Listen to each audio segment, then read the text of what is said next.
Maya is lifeless, mindless. So who activates Maya? God does. That's why God is called Mayadhish. He controls when Maya is activated, and He deactivates it, which actually dissolves the whole universe back into its seed form, inactive form.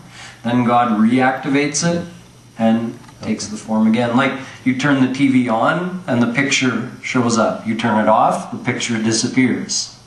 You didn't destroy the TV, you just turn it on and off, on and off. That's what God does with Maya. So He's the one holding the remote control that turns Maya on and off. So He's called Mayadhish. The souls never get to hold the remote control. The souls never become Mayadhish. But they can become Mayatit, which means they're beyond the influence of Maya. Let's say the whole universe is destroyed when God deactivates Maya. Those souls who are Mayatit, which means beyond Maya, they're not affected. Doesn't matter. Oh, universe is destroyed? Doesn't matter to them. They're in the divine world with God. But those souls who are Mayadhin, can you remember all these words? Dhish, that's controlling Maya, that's God. Mayatit, those are souls beyond Maya. And Mayadhin, those are the souls under Maya. So, for the souls under the influence of Maya, when the whole universe is destroyed, they're affected. They're not destroyed, but they do go dormant. Just like Maya went dormant, those souls become dormant because there's nowhere for them to live, nothing for them to do. They don't have a body, even their mind is inactive. Yes? We are all Mayadhin. That's right, and we have been since eternity. We were never Mayatit, and then all of a sudden, like God threw us down. Okay, now you go and become Mayadhin. No, we were never Mayatit. Once you become Mayatit, that's forever. So you know how people are always trying to learn more and more and more. Scientists want to learn more and more. But is there any end to that knowledge? Meaning, did any scientist ever get to the point where he said, okay, I know everything, there's nothing more for me to learn? That never happened. You know when that happens? Yasmin gyate sarvam idagvam sarvam bhavati.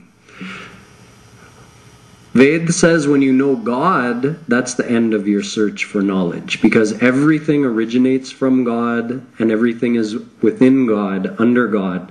So only if you know God do you know everything. Any questions about that? So what are the three things that exist? Yes?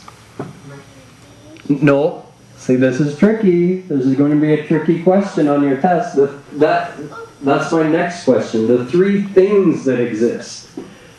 Yes? Shivankar. God, soul, and Maya. These are the three things. And what are the three types of personalities? Yes? Yeah. Mayadhish, that's right. Who's that? Yeah. Mayatit. Who's that? Like above Maya. Yeah, who's that? Souls who, yes. And the last one? Mayadhin, that's under Maya. That's right. Okay. So, I explained all of this to you, and I have to make sure that I cover all the information on your test here. Oh, that's okay.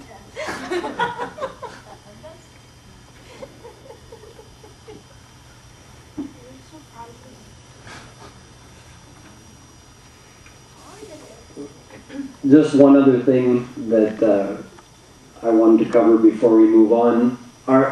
Is anything new ever created? Meaning, was there a time when there was no God, and no souls, and no Maya, and someone created them? No. All three exist eternally.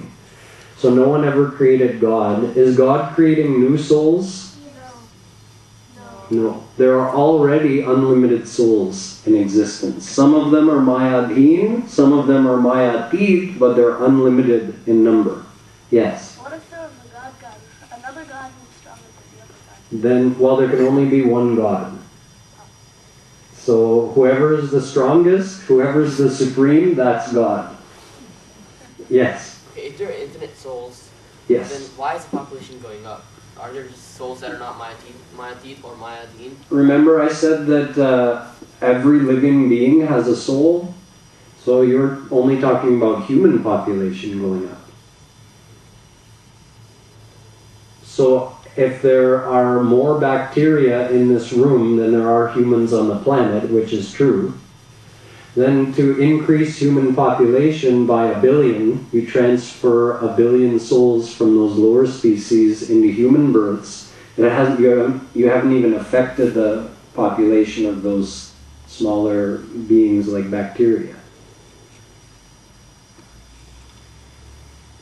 So now we come back to the question, where does this knowledge of Hinduism come from, and why do we choose to have faith in it?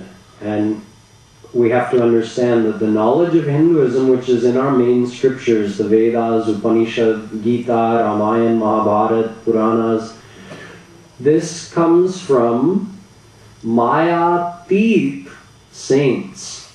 That's what we call a saint, is a soul who is Mayatit. So that soul who is Mayatit, he knows God, or she knows God. So they have absolute knowledge just like God has. They reveal the knowledge of Hinduism.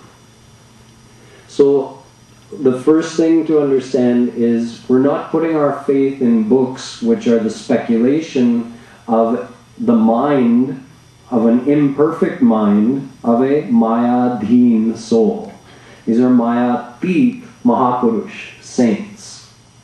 Yes? God is both supreme, almighty, and loving.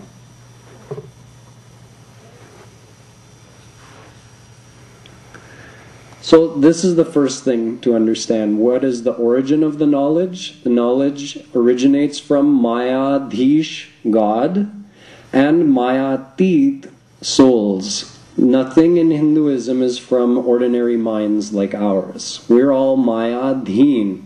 So we're not qualified to produce any scripture or even analyze or interpret any scripture. We're qualified to receive knowledge that can be given to us by someone who's Mayatit. Any question about that?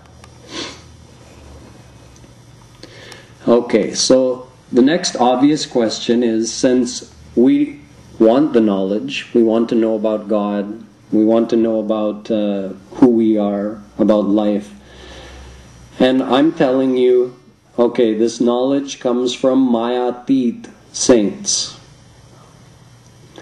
So, when we ourselves aren't Mayatit, how can we judge who is?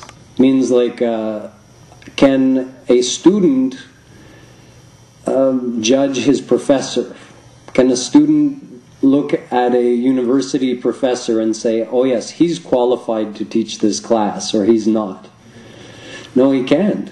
If a child who doesn't even know ABCD is trying to determine, oh no, I think this nuclear physicist is not qualified to teach that class, we're not in a position to judge. So in that way we're at a disadvantage, but this is not that much of a disadvantage. See, when you're learning, you may not know at the outset, okay, so this person is saying, I'm qualified, I'm a professor, right? So you can't judge from the outset, but you can see if you start studying with that person, am I learning? Is my knowledge increasing? Am I moving in the right direction? That you can see, right? So that part is not difficult. But then again, the question comes, we've never seen God. And these Mayatit saints are telling us God exists. Hinduism tells us all about God. Now, if we haven't seen God for ourselves, why should we believe them? Well, this is also something we can understand through